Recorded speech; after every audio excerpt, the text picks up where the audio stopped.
You're listening to the Perth Property Show, Australia's only weekly property podcast by West Australian experts for West Australian listeners. Catch your latest episode every Monday at 7 a.m.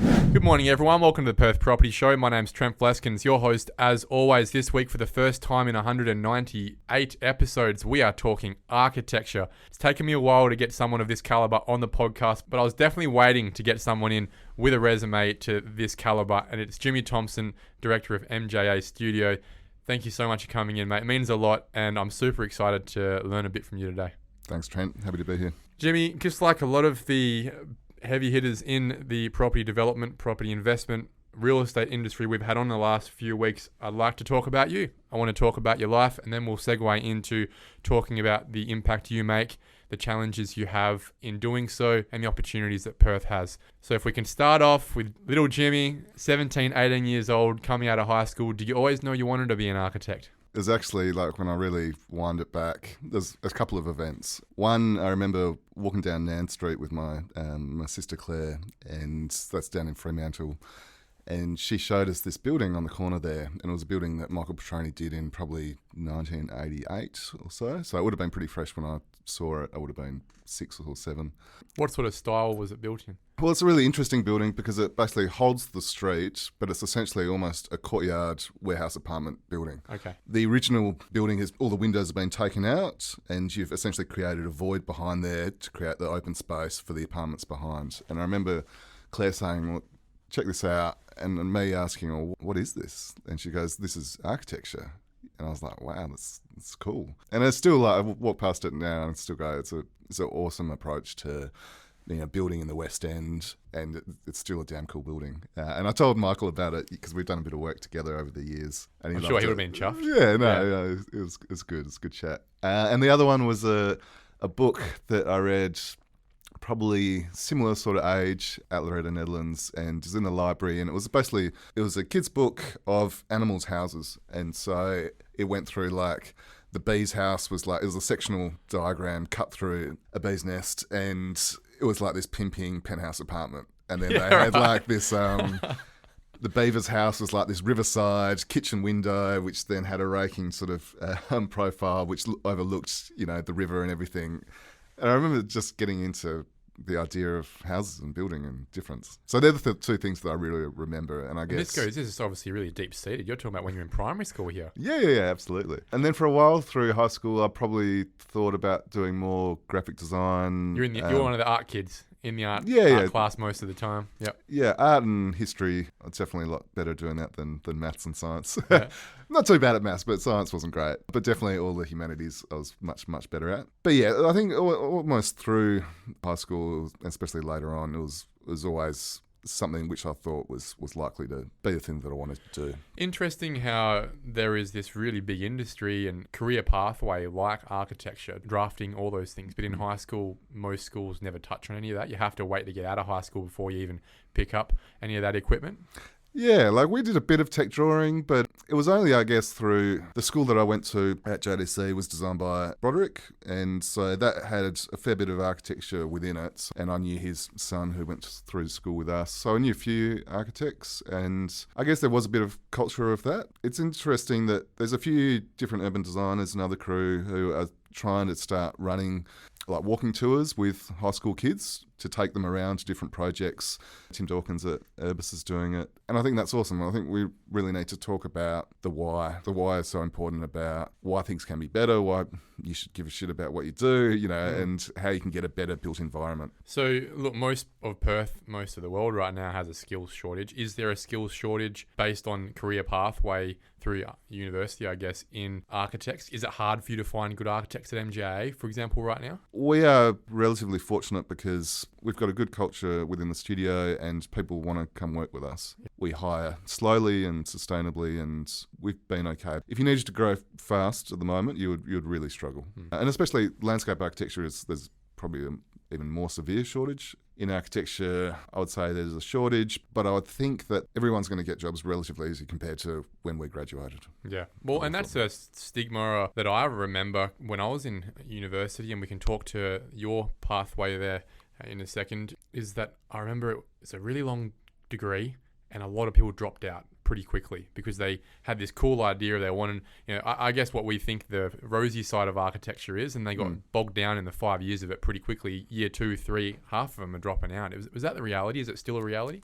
Yeah, like it's not all turtlenecks and thick ring glasses, but we would have had 180 kids starting as the sort of cohort and probably 25 graduated. So, yeah, jeez, huge dropout rate. That's massive. But it's a brutal degree. It is a hard occupation. You have to balance a lot of different requirements, and different to engineering, there's no right answers. So you never stop designing. Like we used to work, basically, we had 24-hour access to our studios.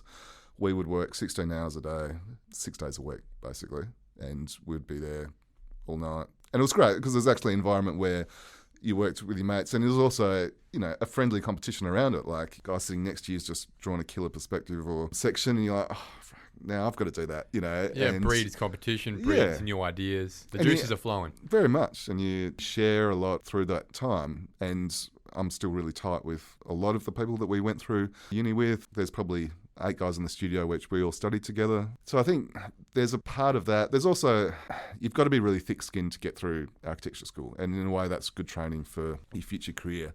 So when you have to present your projects and concepts to juries, basically. And we're getting critiqued. Yeah. And you're taking that personally, right? Well, you've got to learn to not take it personally. Yeah. For a lot of people, it's hard to present publicly in a public forum, and doing that in front of peers that you love and respect their work, and then they make you cry. Like, that's a pretty confronting thing for 17 and 18 years old.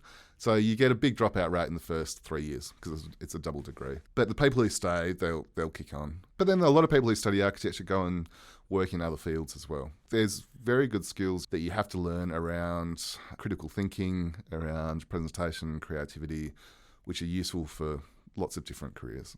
I still recommend it to people. I think it's a worthwhile pursuit. You've just got to be in it for the right reasons. Yeah, you learn, right? I guess it really does push you to question whether you are in architecture for the nuts and bolts of it, which will see you through decades of ups and downs, or you're in it for, I guess, a little bit of the fluffy glory that you might see in front covers or on websites, which is possibly you don't have the skin to get through that at the end of the day. How do you then transition out of that? What was your first job? Did 5 years. I took a year off in between. So I did the first degree, which is environmental design, and then went travelling. So I always travelled a lot since I was a kid. Very lucky that my folks always took us around different parts of the world and when we were growing up, so I've always had that bug. And I guess I spent a year going through Southeast Asia and then working in London, meeting my now partner Angie, spending some time in Greece, and then coming home. Finished off the degree a couple of years later, and then first bit of work really was working with Andrea Quagliola and Michael Petroni, just helping them out doing some modelling, so physical modelling for a house. Did that for a few weeks. What do you mean by physical modelling? So literally, like you imagine a doll's house, but much more architectural, cutting cardboard and building a physical model. Are you still doing that for people's houses? Yeah. This is a thing. Yeah, and we still build models in the studio, not as much as we probably like, but certainly through uni. I only learnt computer modelling and drawing probably in the last semester of fifth year. So we drew by hand, pen and ink, and if you got something wrong, you'd have to get a scalpel and scratch it out, and you trace and trace. And we basically modelled everything physically. So some models would be smallish, 1 to a couple of hundred. Others would be much more detailed, big 1 to 50 models. Sectional models of airports, or one of the last ones we did, which was non-Western architecture, an elective. I built a Tongakan house, but with no glue. So this is a very complicated Sulawesi traditional Indonesian house. Quite complex structure, but it was all basically sort of mortise and tenon joints and bound joints. Like cardboard and string, essentially, was what it was. Yeah. This one was all timber and string and notched, and very difficult. But what it makes you do is learn structure, learn how things can go together. Look, that's eye-opening for me straight away. Obviously, you've seen the big models when you go to an apartment display village. Sitting there, this huge apartment that, from all reports I hear, costs $250,000, $500,000 for these to get to put together. But my understanding is they get made by very small little hands in Southeast Asia or China and then shipped over here very delicately. to think that that work could still be happening in Perth is quite interesting. Yeah, there's still a model shop in Perth, and they make models just as good as the ones over there. Look, to be honest, it's a bit hard for architects to see those sort of models because they're kind of like train set models. Yes. When we make models, they're usually just a pure block colour of beautiful timber or something like that, and they're a bit more abstract. So when we see it with all the fluffy moss and everything, we're like, oh, cringe. But there's studios, a guy that works with us, when he worked in London with Foster and Partners, he worked in the model shop, and they had a full-time team of people making models within the studio. That's very cool. Yeah. So what was next? Graduated, I met a guy called Ross McDonald. This is that thing of paths diverging and Sliding leading. doors. Yeah. I'd met a guy, Dave Anthony, he'd built a house in North Freo, beautiful house that Blaine Brackenridge had designed, incredible parabolic concrete roof. And I met him at a party, and he'd said, oh, look, do you want to be introduced to Blaine? Blaine doesn't have anyone to draw in CAD. I was almost too scared to go and follow this through. Because, when you graduate, you see your heroes of design, and you're like, just feel like you'd go to water if you met someone like that. Yep. So anyway, through a different connection, I met a guy called Ross, and he offered me a job straight out, 2-man band. He just needed a kid to do CAD. Yeah, he quickly discovered that I could do more than just that, and he was great. And one of the things about working in small practice early on is that in bigger practices, you might end up drawing toilets for 2 years. You get pigeonholed. Yeah, but in a small practice, you get exposed to everything really quick. Roscoe discovered quickly that my design skills were good, so he would just, in the first couple of weeks, gave us a house to design in the hills.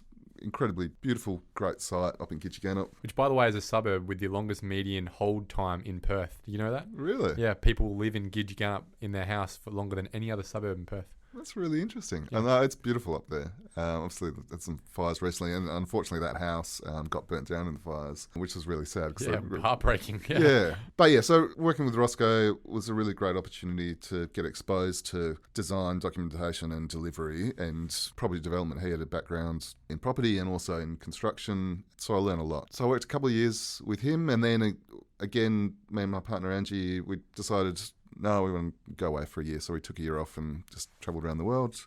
Saw lots of great buildings and architecture, and met a whole bunch of lifelong friends. Just as we were about to get back, we were in New York when the GFC happened. So when the whole crash in late September occurred. So I got back and I was like, we were planning to continue because we had a wedding in Perth, and then we were going to continue on travelling. But Roscoe offered me the job back, and I was like, yeah, it's probably a good idea to take this up. So I worked for a couple of more years with him, and then his work started to slow down. I started teaching at UWA. I'd done a bit of teaching before and still had friends teaching there. It was also GFC time, so Stephen Corns, who works with us now, is one of the owners at MJA. He was working for Michael Petroni. He sort of went down to a couple of days a week, and so we started to moonlight together doing houses. By this stage, do you feel like you're an ambitious young man who was on a path to being a very influential architect in Western Australia, or were you sort of just rolling around, enjoying the day? Rolling around. And then Roscoe had previously had a business with Danny Jones, so I think Roscoe must have approached him and said, have you got anything that we can help you out with? Dano said, yep, no worries.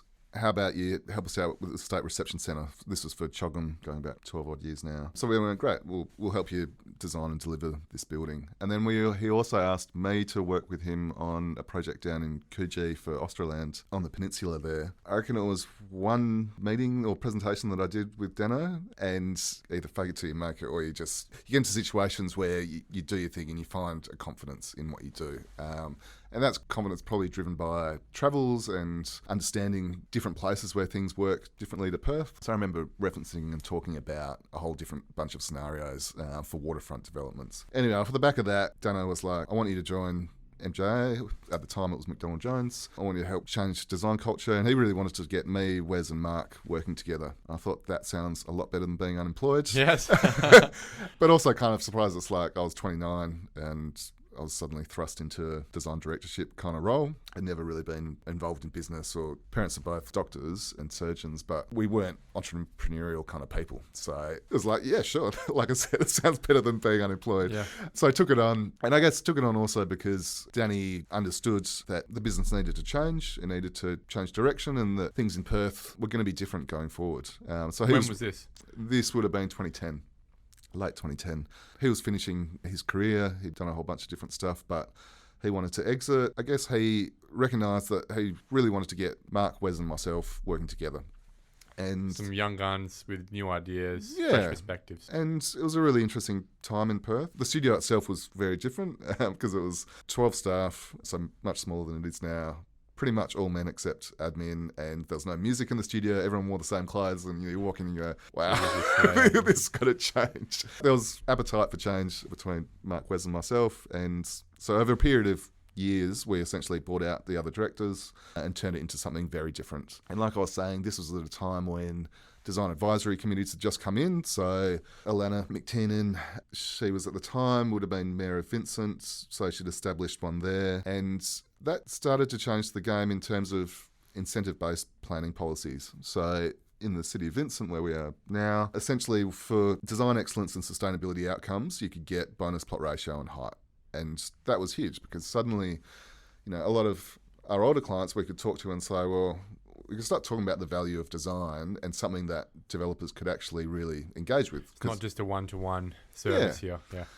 And what we recognised pretty early was that we can't change property development in Perth and the outcomes overnight. You're not going to do it in one project. It's incremental development. So back then, there was a kind of market apathy to what is good design outcomes. Between option A and option B down the road, there wasn't a lot of understanding from the general public around what is a better livability outcome, like access to light, ventilation. But we thought if we can work with design advisory committees, get quicker approvals, get better livability outcomes, slowly we can chip away. And so things that we would have to fight really hard for, like PV panels or dual aspect apartments, suddenly became an expected norm from marketing agents. And part of the trade-off. Yeah. With the developer going, well, look, we'll throw these in because I get an extra 4 floors. Yeah. And then suddenly those things just became embedded in the next project and they became a standard. And then you move on to the next horizon. And now we're on electric vehicle chargers. Yeah, there's so much over the last 10 years which has evolved in that space. And even the way projects are marketed, how they use designers' names as a marketable tool now, which never happened before. So when we were starting out, we were able to leverage off design advisory committees getting better outcomes. So these are good things. You're happy that there are design advisory committees or design review panels across all the cities now? Yeah, because in the end, we want to demonstrate that commercial outcomes are not mutually exclusive to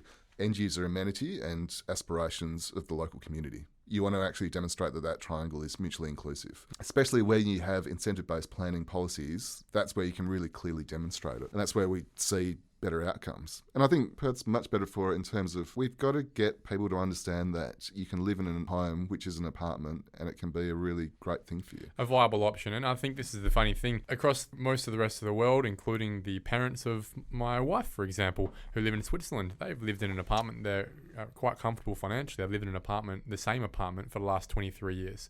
Not only because apartment living is a very acceptable outcome across all socioeconomic segments in Switzerland and most of Europe, but also because it was designed that well that they didn't have to leave. It didn't need to be improved. It was designed for long-term outcomes. And that is where you guys come in Western Australia. And I've noticed, I guess from when you're last talking 2010 to 2022 now, design has certainly changed, especially in the last 5 years. It feels like apartment development specifically has gone a long way in becoming more communal. It's not just the pool and the gym that no one ever uses. There's a lot more going on in how we use our spaces. And I guess the more space you've got, the more you can do with it. I live in an MJA studio designed development, bottle yard, down the road on Palmerston Street.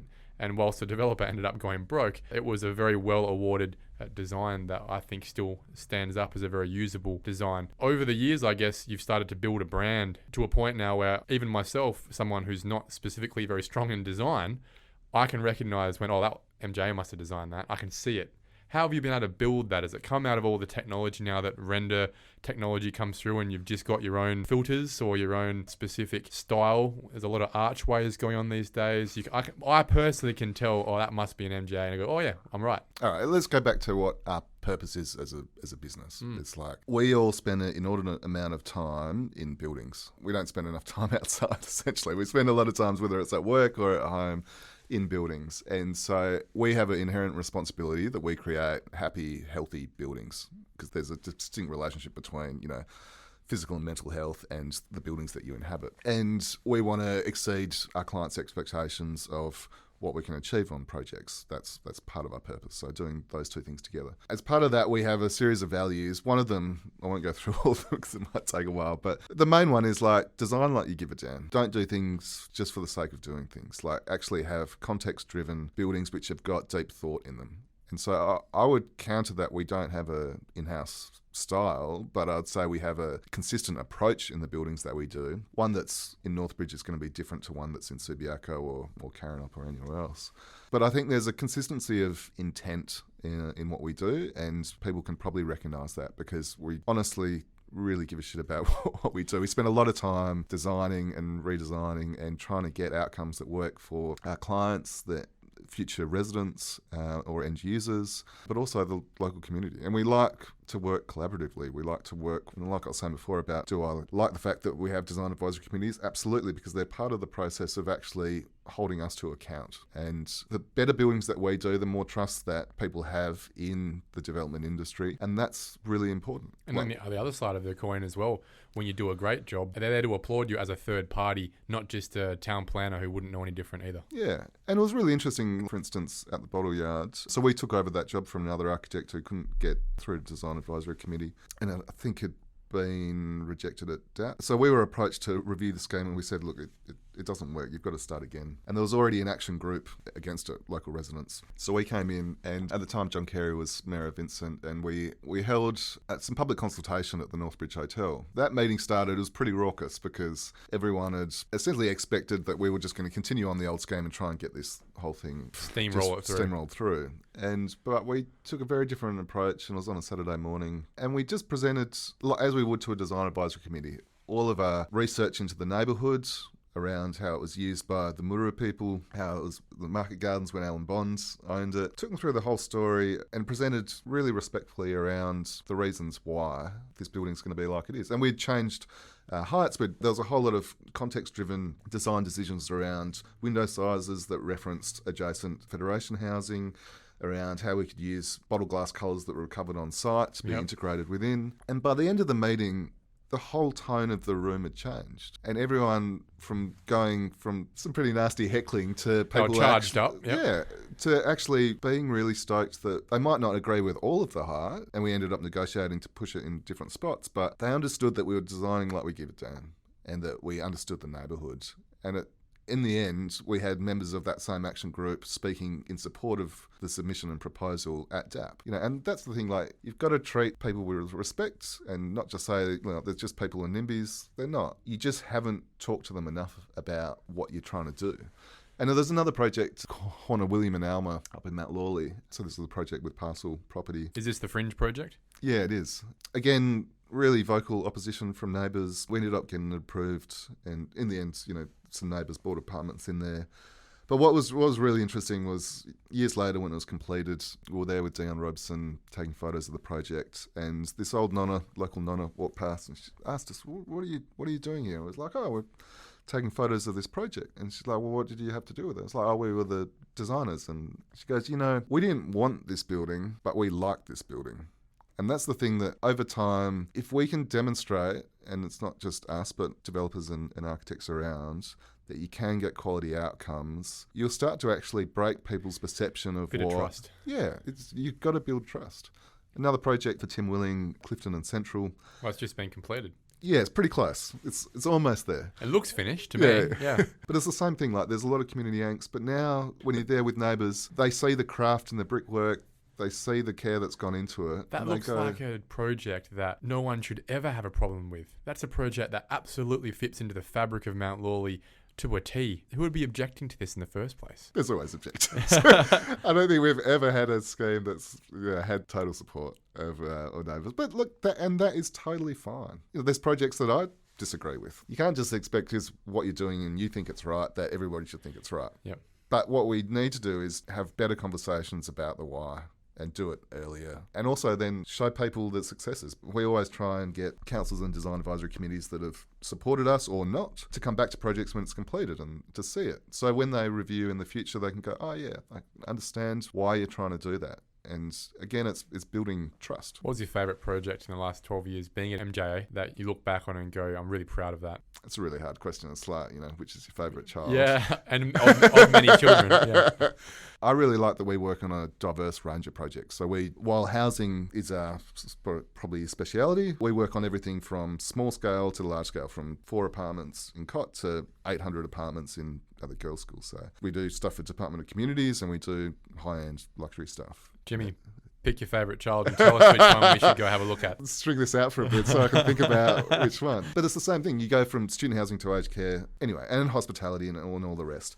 Look, I'm not going to pick one because it's too hard, but I will say that there are ones which turn the needle a bit. Like I was describing before about incremental change, Bottle Yard was a huge one for us because we turned public opinion, we'd got significant additional yields and height on site, and the public loved it, development industry loved it, it sold well, it was a great win-win. I think Cirque was really important for us. We'd done a lot of projects with Lick Reineke and his team. This is in Mount Pleasant. Yeah. And that's a fantastic development. My friend lives there and we've used the communal dining room to play massive board games on because the apartment was a little bit smaller for this huge board game that we played, right? We've used the pool, we've used the library. We haven't yet used the communal cinema. We've used the barbecue area outside. But people are listening to this going, holy crap, what's this apartment development with a library? This is a really cool development. Yeah, no, it's a great one. And again, that was the first building in the Canning Bridge structure plan area. So that was really important to set a really strong standard. A lot of people would have been very scared about it because it was the first one. Yeah, look, I mean, we're building 20-story building next to single residential. But again, it's a great incentive-based planning policy area. So you've got additional height for design and sustainability outcomes, which I just think that needs to be embedded in our planning system. It's critical. It seems like it's something that's missing. Height, for example, if we can move on to some challenges in the industry right now, height seems to be this pariah of discretionary opportunities that amongst all fields being parking, noise, waste, traffic, plot ratio, height seems to be the one that everyone's most sensitive about, when really to be able to provide more landscaping and more communal areas on the ground floor, you need to make the building smaller. You generally need to make the building, therefore, taller. Yeah, look, we are a bunch of flatlanders. Like, that's a pretty flat place, and I think it's kind of our topography influences our understanding of height. But the thing is, people travel and you go to lots of cities, and especially European and cities which you have standard heights of 6 to 8 stories, and people love it. But then they come back here and it's like, I don't want that in my neighbourhood. Oh, look at a place like Paris, for example. That's a very homogenous height, but it's all 5 stories. Yeah, but the good thing about Paris, and that comes back to thinking around design and the holistic approach, is that the widths of streets is relative to the height of buildings, so you can get solar penetration on streets. So that makes good sense. But I guess getting back to your question around height, absolutely, with projects like the Grove and Karrinyup and others, it's a volumetric exercise. It's like we can create more public space on grounds, you can get more garden space, more deep soil if we get more verticality. And who does it hurt? Who walks past a 20-story building and goes, I feel like I have less amenity given the fact it's not 15 stories? I think it's important that the local community can get access to ground plane. Beyond that, there are people which will get overshadowed. It's a transitionary thing. Like in Canning Bridge, when you're building 20 stories next to a single-story house, obviously it's like you're going to affect someone, but it's overshadowed from the 4th story up, for example. It doesn't matter if it's 50 stories or 20. Yeah, that house is always going to be overshadowed. Yeah, and that's a fair point. So look, there are people get affected, but if you have a well-planned master plan, you can mitigate some of those things. But I would say, it's interesting talking about favourite projects and ones that turn the needle a bit. Forbes. This is Applecross? Applecross with Mastera. So it was a collaboration with us and Woiha, Richard Hassel out of Singapore. Was that hard to collaborate with another architect, whether they're in Perth or not?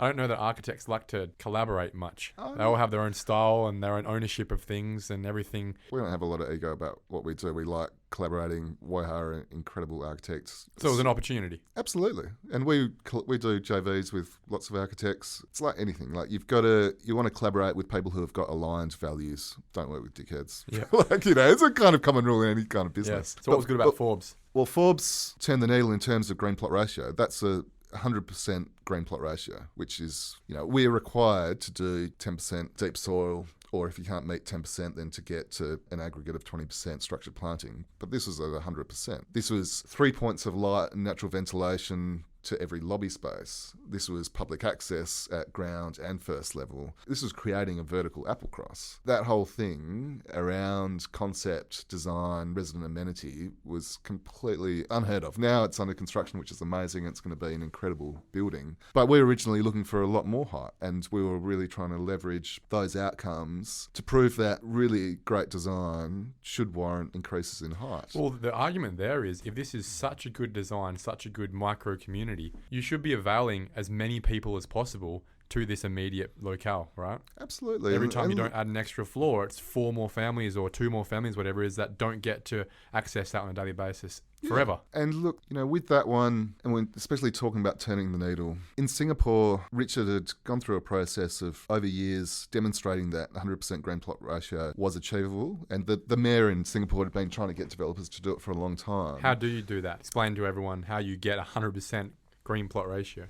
So essentially, it's a series of sky gardens and vertical gardens and roof terraces. So I've done it at my house. You can do it in buildings. It's not that hard. You just need to be able to have vegetated areas on multiple levels. Okay. And multiple planes. Yeah, absolutely. And vertical walls and that sort of thing. But when he did it in Singapore the first time when they actually achieved it, suddenly the mayor could go, everything that she'd been trying to achieve to get developers to do it, and they'd said, no, it's too hard, can't do it. Suddenly there was a built example, and everyone went, yeah, okay, we can do it. Yeah. And now it's just this is the standard. Now it's a standard. Yeah. And so that's what we wanted to do with Waiha for Forbes. In the end, even though we had support of design advisory, support of the local council, it got knocked back 3 times at JDAP. Why? This is one thing that I've been involved with a lot of planning over projects, and this is a really weird one when usually if you've got support of Design Advisory Committee, you've got them speaking at DAP for you in support, you've got the local council on board, generally get it approved. But this one, yeah, it was all to do with height. And look, it was a tricky site because this is where master planning of precincts becomes so important because in all of our projects, the biggest issues come where you get a zoning cliff, basically.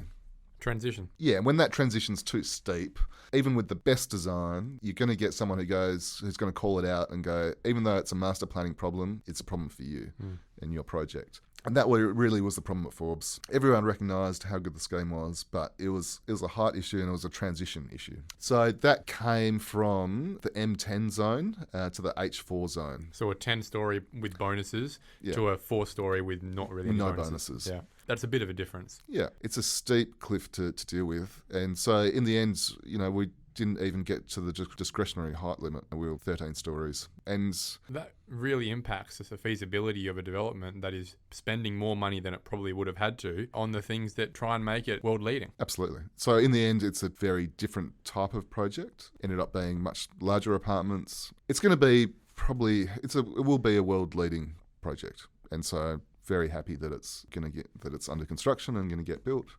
It's just different to how it was originally conceived. And look, and that's the thing about property development and design is you've got to be nimble and you've got to be able to roll with the punches and move on. We took a lot of punches in that process. Yeah. Well, a lot of people are taking a lot of punches in the JDAP process in Western Australia these days. Do you think there needs to be a change in the paradigm of how we assess urban infill, for example, from a design perspective and therefore a planning perspective to unlock the ability for us to stop relying on urban fringe land development? Is there a disconnect between the state level goals we have of urban infill and the planning schemes we have at local government levels to actually achieve what we should be trying to achieve? I'd start with saying, we do projects across the country and WA does have a comparatively progressive planning system. Like not all of our projects end up at the tribunal, which is not the case on the other side of the country. Very tough in Sydney, for example. Things take 2-3 years to get an approval. Yep, and in Melbourne the same. When I tell people about the DAP system and the timeframes, they're all amazed. And so it comes partly back to that conversation around trust and the obligation and responsibility is inherent on developers and architects to do good things. The issue that we have, similar to zoning cliffs, is that town planning schemes don't get updated enough. And so it's always a process of developers and architects and designers pushing for more relative to an existing town planning scheme, but probably consistent with where that town planning scheme should be.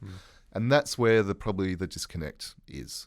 That town planning schemes take a long time to get up. They go through a long process.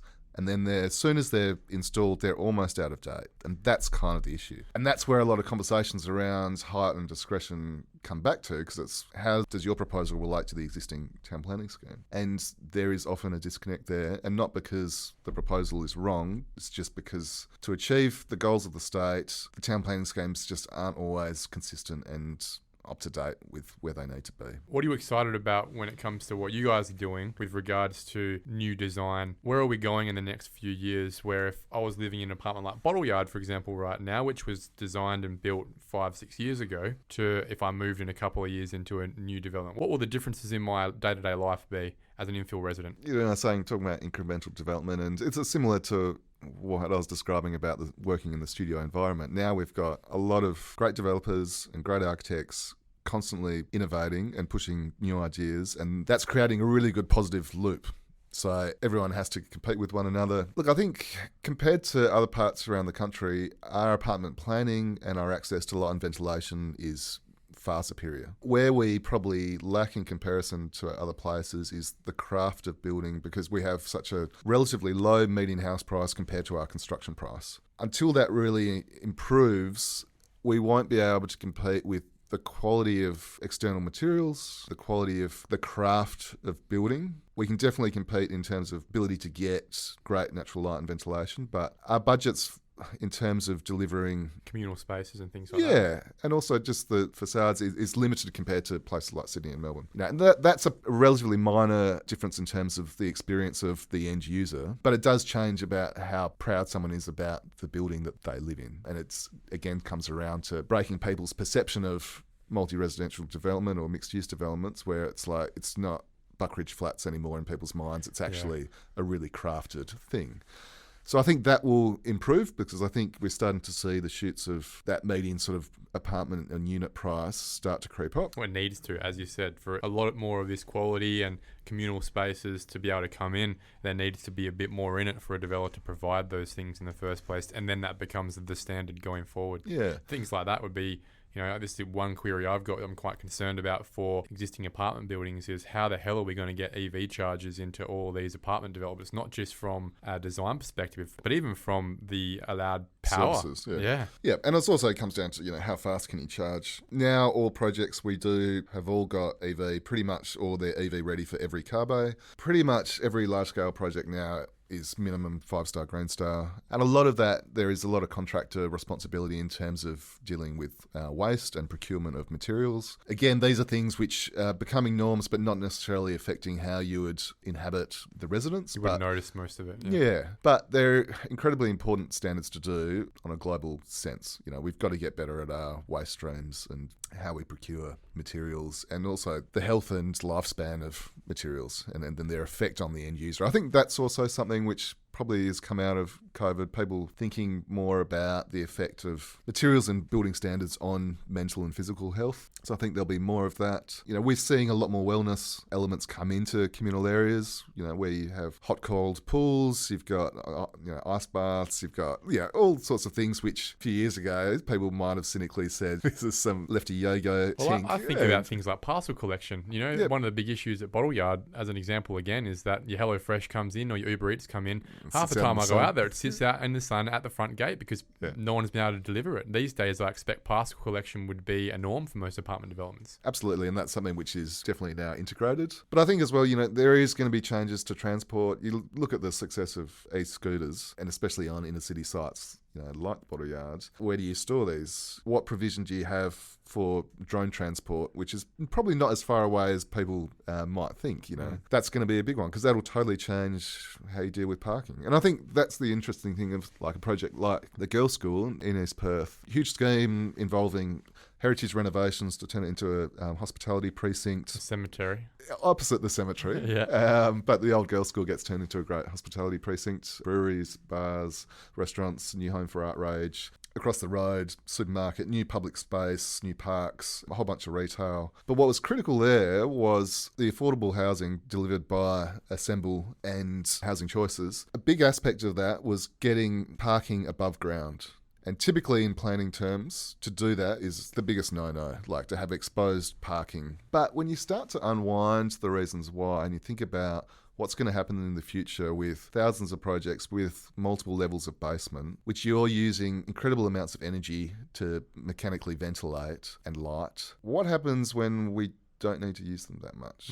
The use of cars changes, which is probably not as far away as people think. Like, there's only so many basement bars you can do. Like, it's like when you've got multiple levels of basements everywhere, especially in the suburbs. You've got no access to light and ventilation. What can you put in there? At the girls' school, there's the mobility hub, which is specifically designed above ground parking, but it's been designed so you've got floor to floor heights at 3.5 metres, so it can be easily retrofitted. It's been designed to allow you to stagger down over time and sort of shut down floor by floor, because the ramps have been designed so that you can convert the top level or a portion of the top level first to offices or apartments, so that it can actually be retrofitted, so that it's not wasted embodied energy, so that it's not wasted operational energy while it's in use. And this is the thing which is challenging for planners, but then as soon as it's a built-to-rent scheme where those car bays are not tied to a strata entitlement, it's in their best interest, the people who are managing this project, to as quickly as they can convert car bays to an actual leasable income. And that's innovative, that's different. And that's what I think we'll start to see more of. And I think this is what you've demonstrated just now. The difference between a good architect and a fantastic architect is an ability to not only think about these things, but also convey these things to design review panels, to councils, to DAP, and make them think about that to justify what they otherwise would have thought is probably outside of the norm and expectation that they would accept. An argument like that is irrefutable and forward-thinking, and it makes them question why their parameters and arbitrary expectations are where they are in the first place. And this is a fantastic bookend to the start of the episode when I referenced this is a guy at the top of his game. This is what you need to be thinking about, Jimmy, and I'm so impressed to just hear that. These ideas coming out of you are really cool. Jimmy, thank you so much for coming in. So many other projects I love to talk to you about, but in the meantime, we'll all sit back, continue to watch MJA projects come through planning and start to get built, which is a big factor of what makes a good architect a great architect, is actually plans that not only we can believe in, but also the rest of the stakeholders can believe in, from neighbours to planning officers to those that make approvals. I look forward to seeing a few more of those lovely arches that you're designing at the moment hit the ground. Cheers, Trent. Thanks for having us. Thank you for listening to another episode of the Perth Property Show. If you've only just joined the conversation, you can catch up by heading over to our website, perthpropertyshow.com.au, subscribing to the podcast, or joining our Facebook page. Don't forget to tune in next Monday at 7 a.m. for more expert insights, local analysis, and suburb spotlights. Happy hunting!